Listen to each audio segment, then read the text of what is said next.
cumpre, na sequência, analisar questões comuns aos crimes do artigo 359-L e 359-M do Código Penal. Ambos os tipos penais em apreço iniciam com o verbo tentar, constituindo crimes de atentado, como aqui já foi dito, de modo que a conduta violenta ou gravemente ameaçadora deve configurar um ato executório dirigido à consecução do resultado criminoso, a saber, a abolição do Estado democrático de direito, a deposição do governo legitimamente constituído.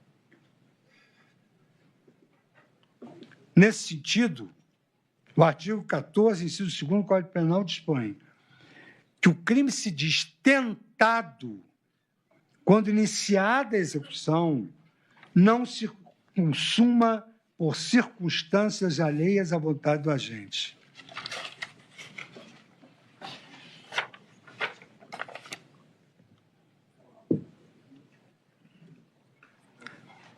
Sabe-se que a empreitada criminosa se desenvolve por um caminho denominado iter criminis, o caminho do crime, que se inicia na mera concepção da ideia delituosa e culmina no resultado danoso ao bem jurídico tutelado.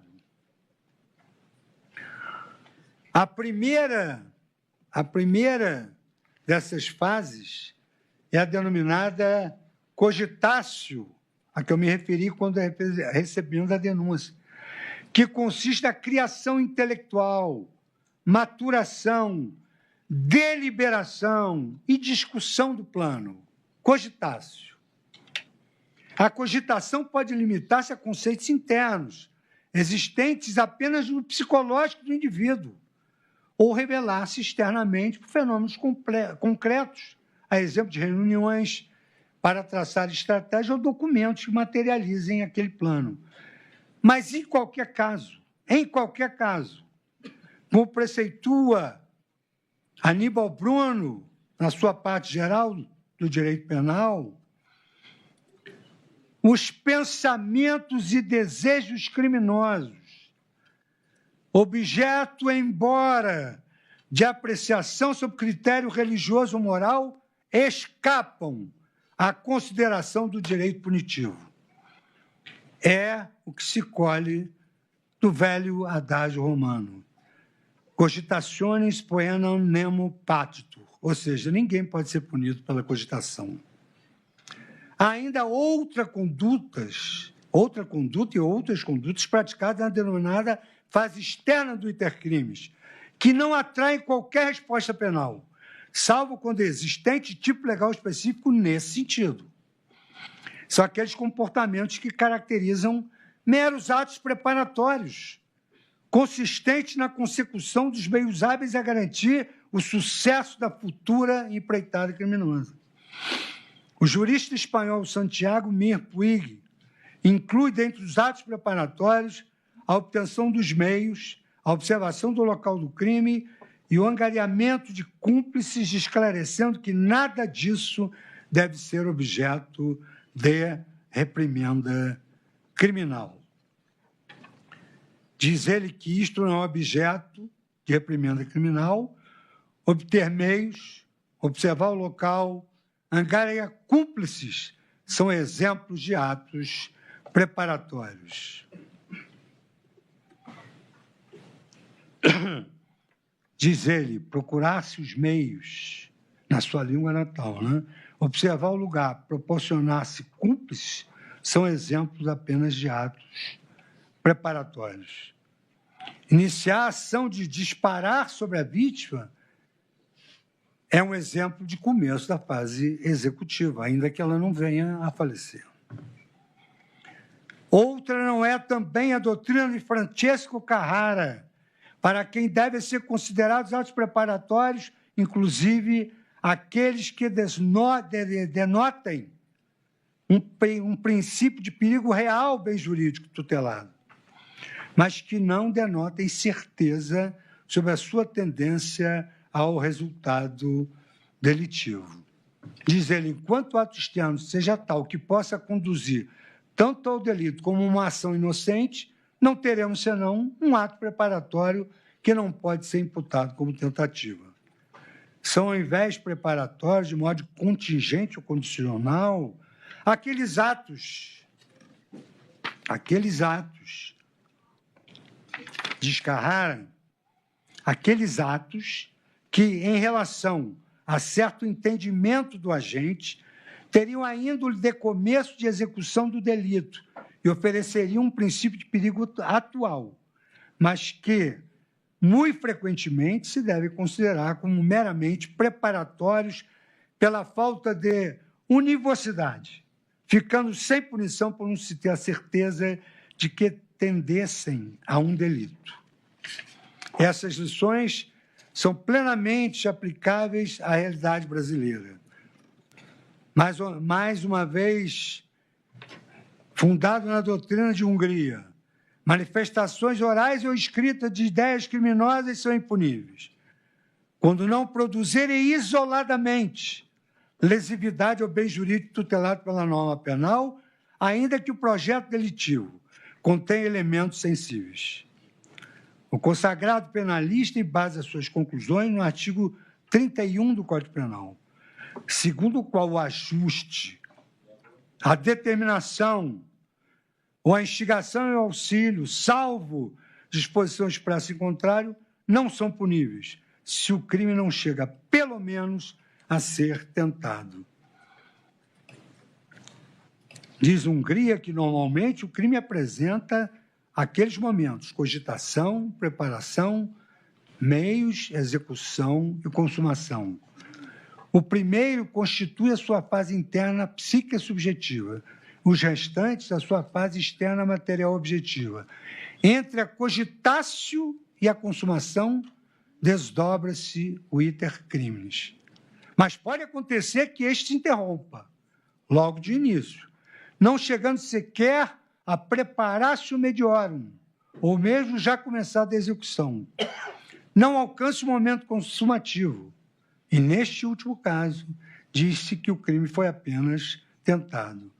Ainda quando a vontade de violar a lei penal se anuncie por palavras ou scripts, não pode haver crime, se não se vai além da expressão inócua de um pensamento. A lei só incrimina as manifestações orais ou escritas de ideias quando já de si mesmas criam uma situação de lesividade ou periclitação ao bem jurídico, uma carta infamante dirigida a um ex-adverso. Mesmo quando o simples projeto criminoso, diz Hungria, apresenta elementos sensíveis, a repressão penal, salvo casos excepcionais, abstém-se de intervir, cedendo a passo a meras medidas preventivas de polícia. Via de regra,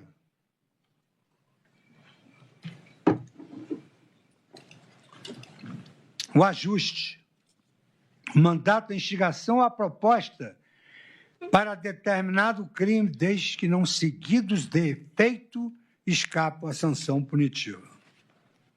Também essa é a orientação de Aníbal Bruno, para que os atos preparatórios englobam a aquisição dos instrumentos necessários à prática do crime, a procura pela ocasião mais favorável, a ordenação e o encaminhamento dos fatos no sentido do resultado delitivo. Tudo isso escapa à reprimenda penal, como se colhe da passagem de sua obra. A nuda cogitatio é absolutamente impunível. O delinquente passa do pensamento à ação objetiva, arma-se dos instrumentos necessários à prática do crime, procura o local à hora favorável, ordena e encaminha, em suma, os fatos no sentido de preparar o momento em que há de desferir o golpe. Entramos com isso nos momentos externos da vida do crime, na sua primeira fase, que é a preparação. É a que se deve seguir a execução e a consumação. Os atos preparatórios, assim, escapam, em regra, à aplicação da lei penal, salvo quando, por si mesmo, constituem figuras delituosas. Resta definir, então, em que momento do intercrime se pode entender a execução do crime, se ele se iniciou, para que seja possível reconhecer a configuração de uma tentativa. A definição dessa questão é essencial para a política criminal, que se ocupa da tarefa de desestimular a ofensa a bens juridicamente tutelados por meio dos incentivos gerados pela lei penal. Mais especificamente, caso a lei equiparasse a sanção aplicada aos atos preparatórios à tentativa e à consumação, de maneira que o agente recebesse idêntica pena, independente da fase do intercrime em que sua conduta houvesse sido interrompida, haveria uma diluição dos incentivos desejados pelo legislador quanto à figura criminal. É que, nessa situação, estaria ausente o desestímulo marginal, dado que a cada avanço no plano criminoso não haveria um correspondente aumento na sanção aplicada. Na realidade, o sujeito que iniciasse a preparação do delito teria todos os incentivos para consumá-lo, pois o insucesso da empreitada significaria suportar a pena sem qualquer benefício ilícito em contrapartida. Esse raciocínio é explicado pela análise econômica do direito e por Steven Chavel, que trata da situação análoga em que a tentativa e a consumação são punidas da mesma forma.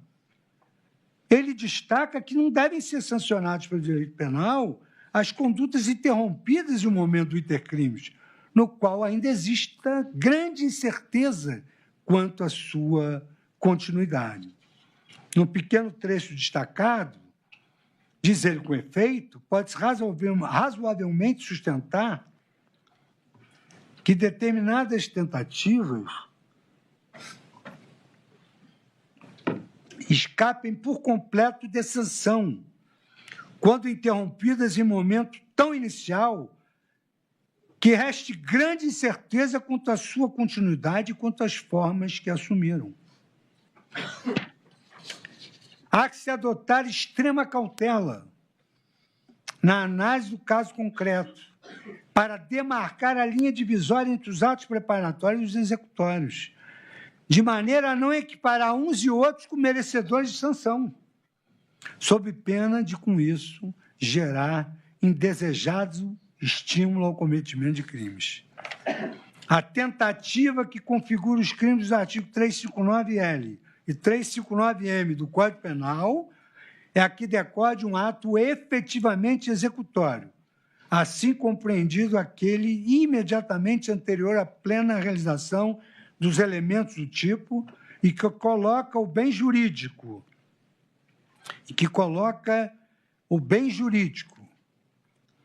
tutelado em um perigo igualmente imediato.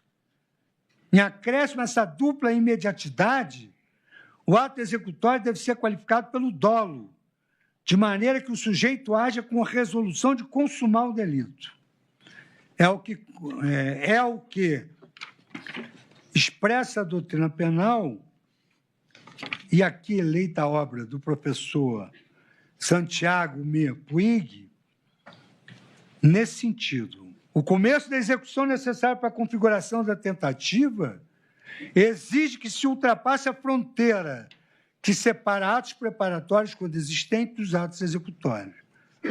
Como critérios objetivos de valoração do plano do autor, utilizam-se 2 critérios: a colocação em perigo imediato e imediatidade temporal. O primeiro critério afirma o início da tentativa quando já se produz uma colocação imediata em perigo do bem jurídico. O segundo, quando se realiza um ato imediatamente anterior à plena realização de todos ou de alguns dos elementos do tipo. Subjetivamente, a tentativa requer não apenas que o sujeito queira os atos objetivamente, mas que realize os atos com consciência de sua perigosidade, mas também que tenha a intenção de prosseguir na sequência dos atos executivos com ânimo de consumar o fato. Ou, ao menos, aceitando, com segurança ou probabilidade, que estes possam dar lugar à consumação. Nesse sentido, pode-se dizer que o tipo de tentativa contém o elemento subjetivo do injusto, que costuma ser denominado resolução de consumar o litígio. Perdão, intenção e resolução de consumar o delito que gera o litígio. O dolo necessário à configuração da tentativa deve ser contemporâneo à prática do ato executório, abrangendo a consciência de todos os elementos do tipo, bem como, assim, da relação de causalidade entre a conduta e a ofensa do bem jurídico material. Naturalmente, inexistindo a possibilidade de influência da conduta sobre o resultado, esta não pode configurar ato executório. A consciência completa deve existir no momento da conduta e persistir durante todo o iter criminis, sendo acompanhada da vontade e da capacidade de gerar dano ao objeto da tutela penal. Como lecionava Carrara, a tentativa exige a certeza de que o agente não só pôde prever, ou vagamente previu o efeito, como também a de que ele queria precisamente produzir tal efeito. Essas conclusões são deveras necessárias, considerando que a acusação imputa aos réus um dolo superveniente, assim descrito nas razões finais da Procuradoria-Geral da República. Em 8 de janeiro de 2023, pode não ter sido o objetivo principal do grupo, mas passou a ser desejado e incentivado quando se tornou a derradeira opção disponível. O dolo superveniente, contudo, não é suficiente para configurar a tentativa, consoante lição elementar de Heleno Fragoso. E aqui eu, mais uma vez, explicito. O conhecimento deve ser atual, ou seja, deve dar-se no momento da ação. Não existe um dolo subsequente. A consciência, como se viu, deve cobrir todos os elementos da ação proibida. Naquele momento, quanto ao elemento volitivo, o dolo é a vontade de realização da conduta típica. Essa vontade pressupõe a possibilidade de influir sobre o acontecimento. A vontade de realização da conduta típica compreende aquilo que o agente pretende alcançar com o objetivo de sua ação, o meio e o resultado necessário para alcançar esse objetivo, bem como o resultado possível que assumiu o risco de produzir. A consciência no momento do ato. Não um dolo superveniente. Isso seria um precedente gravíssimo.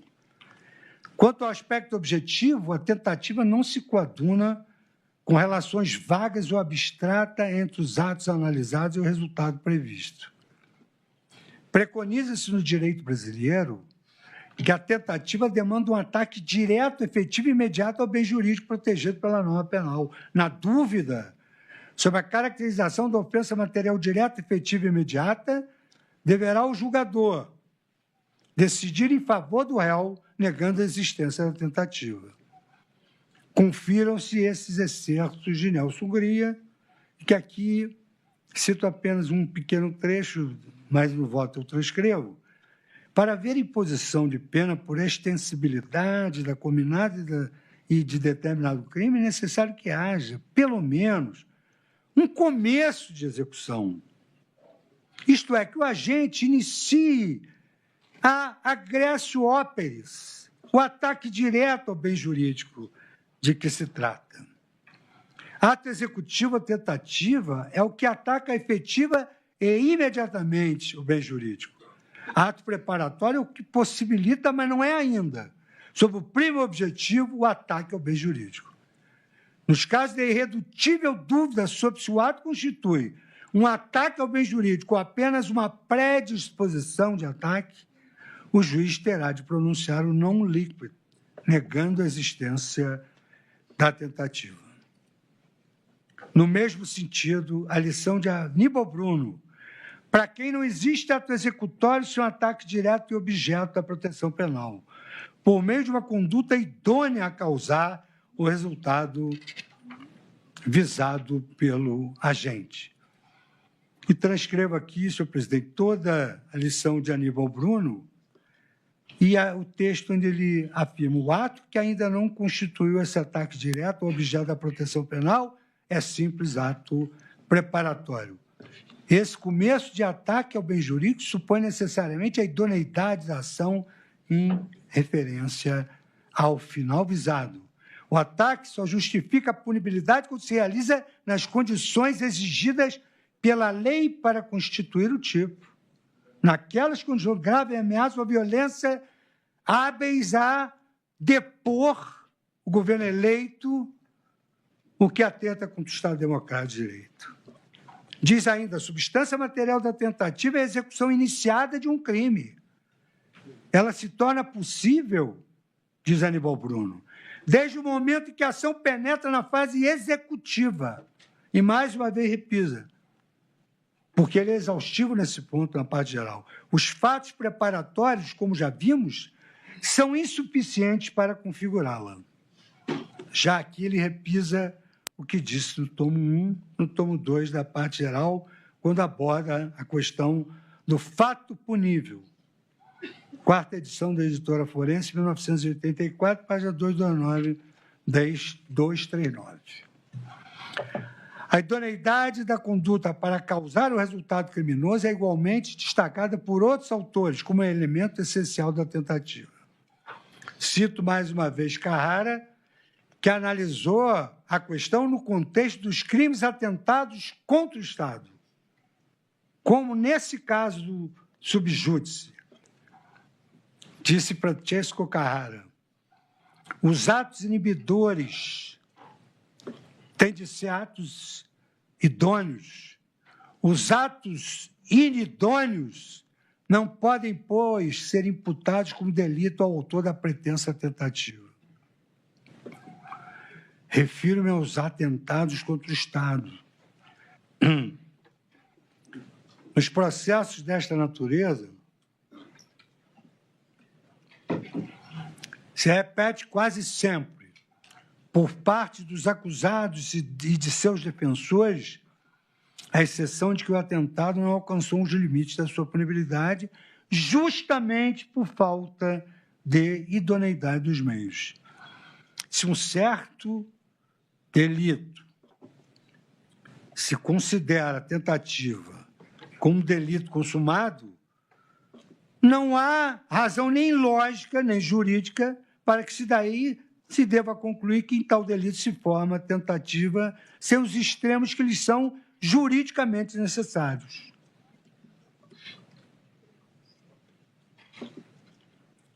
Está na sua natureza que o delito se consume com o fato de atentar, de modo que ao primeiro ato exterior executivo do ataque, já o direito foi inteiramente ferido. Mas disso não deriva a tentativa de ataque, não deriva que a tentativa de ataque permaneça punível, quando tenha faltado a idoneidade aos atos exteriores sobre os quais se desejaria que fossem construídas. De outro modo, repugnaria que atos inconsequentes e pueris configurassem uma ofensa perfeita à lei. É isso que nós vamos analisar na individualização das condutas, se alguém entrou nessa outra fase dos atos executórios. Pode-se afirmar, então, que tramas golpistas, ainda que seguidas de angariamento de cúmplices, de busca pela ocasião mais favorável, não desbordam da seara preparatória sem a prática de condutas imediatamente anteriores à plena realização da abolição violenta do Estado Democrático de Direito ou do golpe do Estado, com efetiva colocação dolosa do bem jurídico tutelado em um perigo imediato e previsível, por meio de atos idôneos a causar esse resultado. Cumpre ainda analisar se é possível a configuração desses crimes a partir de uma conduta omissiva, porque há uma afirmação de omissão, sendo certo que a redação dos artigos não contempla a modalidade omissiva. Deve-se cogitar, então, da incidência do artigo 13, parágrafo 2º do mesmo diploma, segundo o qual a omissão é penalmente relevante quando o omitente devia e podia agir para evitar o resultado. Mas não está na lei, não está previsto. Mas pode-se interpretar que a omissão, dessa forma, atrai incidência da norma sancionadora quando qualificada pelo dever de agir, pela possibilidade efetiva de evitar o resultado. Naturalmente, existe ainda o elemento subjetivo consistente do dolo, que demanda a consciência sobre o dever e o poder de agir. Bem assim, a vontade deliberada de comportar-se omissivamente para produzir o resultado. É necessário que o querer do agente se manifeste no mundo exterior, que a deliberação de vontade suceda um comportamento real e efetivo do agente. E é essa manifestação externa de vontade, esse comportamento real do sujeito, deve produzir resultado. Mais uma vez, eu estou citando aqui a parte geral de Aníbal Bruno. O crime omissivo impróprio de que se cogita demanda, então, em primeiro lugar, a existência de uma posição de garante. Uma posição de garante. Tem de ter o dever, porque está numa posição de garante. A produção de resultado lesivo ao bem jurídico. A abolição do Estado democrático. A efetiva possibilidade de evitá-lo. E o dolo de alcançar o resultado como decorrência da omissão. Relativamente ao primeiro aspecto, o jurista Hans Welzel, que tratou da ação finalística, ele ressalta ser decisiva a posição de garante do autor. Esse autor que é acusado tem de ter a posição de garante, que o coloca no permanente desenrolar da vida social, desde o início, em relação estreita e especial de deveres para salvaguardar o bem jurídico. Quanto ao segundo e ao terceiro aspectos, a doutrina nota que o bem jurídico exposto a perigo deve estar sob controle pessoal do omitente, ou seja, sob sua guarda direta e imediata. Essa deve ser a sua posição. Não bastando a possibilidade genérica de salvamento. Um guarda-vidas tem o dever de salvar a vida de uma pessoa que está se afogando. Mas uma pessoa que está frequentando a praia, que não sabe nadar, até aquele ponto não tem obrigação de garantir a vida de ninguém. Não está aqui no exemplo, foi uma digressão que, sob a inspiração das lições de Aníbal Bruno, cheguei. Afirma também ser necessária para a punição do omitente a demonstração de que o resultado não teria ocorrido caso esse sujeito houvesse agido conforme seu dever de cuidado. É de se perguntar quando é que isso aconteceu? Quem era que tinha o dever de garantir que isso não acontecesse? E aqui prossegue já o professor Puig. Será necessária, ademais, que a existência ou a integridade do bem jurídico cujo perigo se criou permaneça efetivamente sob a guarda do omitente, sob seu controle pessoal. Os crimes omissivos impróprios configuram-se como tipos de resultado. Por fim, junto à capacidade de realizar ação devida nos crimes omissivos impróprios, é preciso que o autor tivesse podido evitar o resultado caso tivesse praticado a conduta exigida. Tal poder estará ausente quando a ação positiva requerida em nada serviria para evitar o resultado, porquanto o réu não detenha o controle e o poder de garante. Esses ensinamentos encontram eco na doutrina brasileira, cito aqui Aníbal Bruno, que ressalta o dever jurídico imposto ao omitente e que esse dever precisa ter caráter jurídico para atrair a sanção penal, não sendo suficiente obrigações meramente morais, como são as expectativas protocolares. Diz ele, esse dever que cabia ao emitente cumprir há de ser um dever jurídico e não um dever moral. Heleno Fragoso arremata: a omissão pressupõe a existência de norma que imponha a ação omitida. Tem de ter uma norma. Nullum crime nulla pena sine lege. Se não tem lei, não tem crime. E o que diz o professor Heleno Fragoso?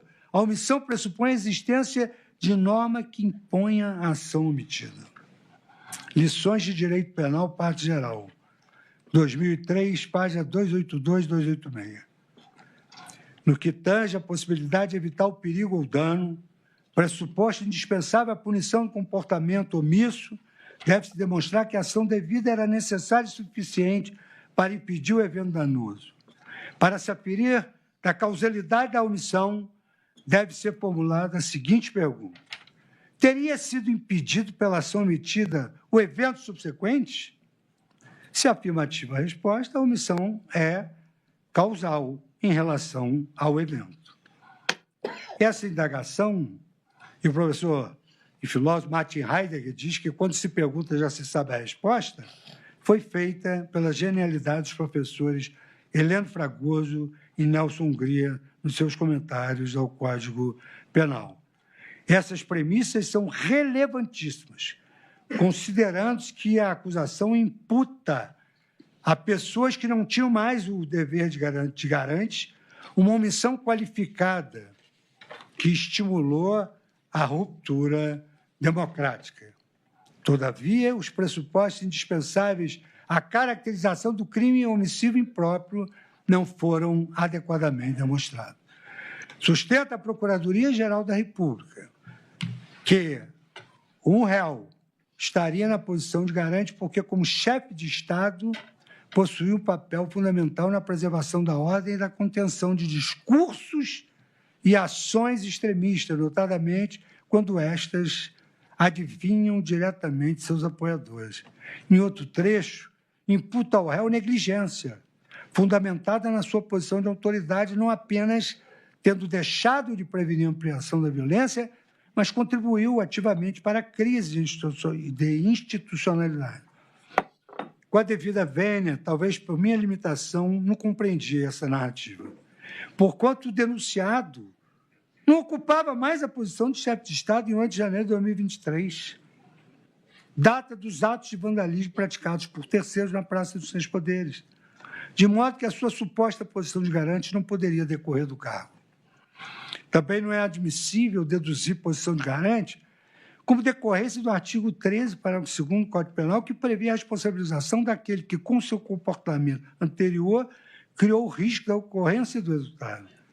Embora não faça alusão a esse dispositivo, o que por si só já é problemático, na minha pequena compreensão, considerando o princípio acusatório, o parquê, com a devida vênia, sustenta que, ao se recusar a reconhecer a derrota eleitoral de forma clara e ao não promover a desmobilização dos acampamentos, alimentou a insatisfação e o caos social, que culminaram nas manifestações violentas.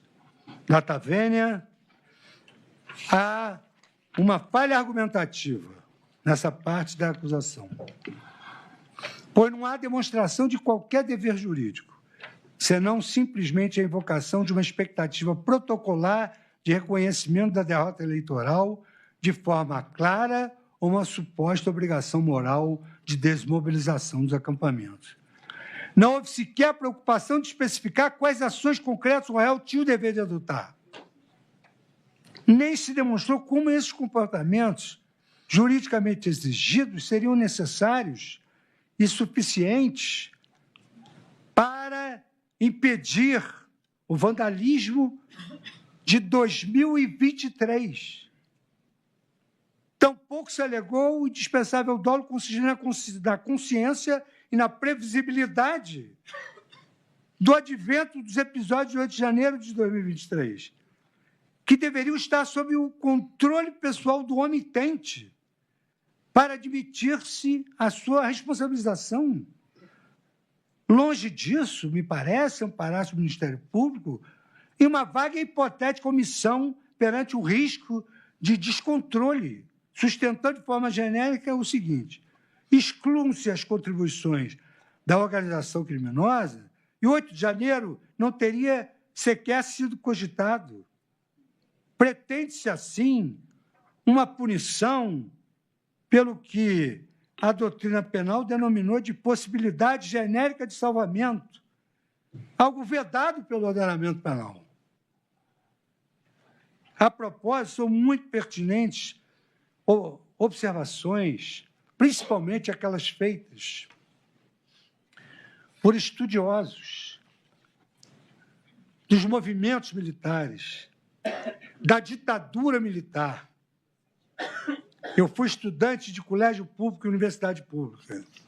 Eu sei o que é a ditadura, eu sei as consequências da ditadura, eu sei como se promovem os atos da ditadura, eu sei como sofrem as vítimas da ditadura.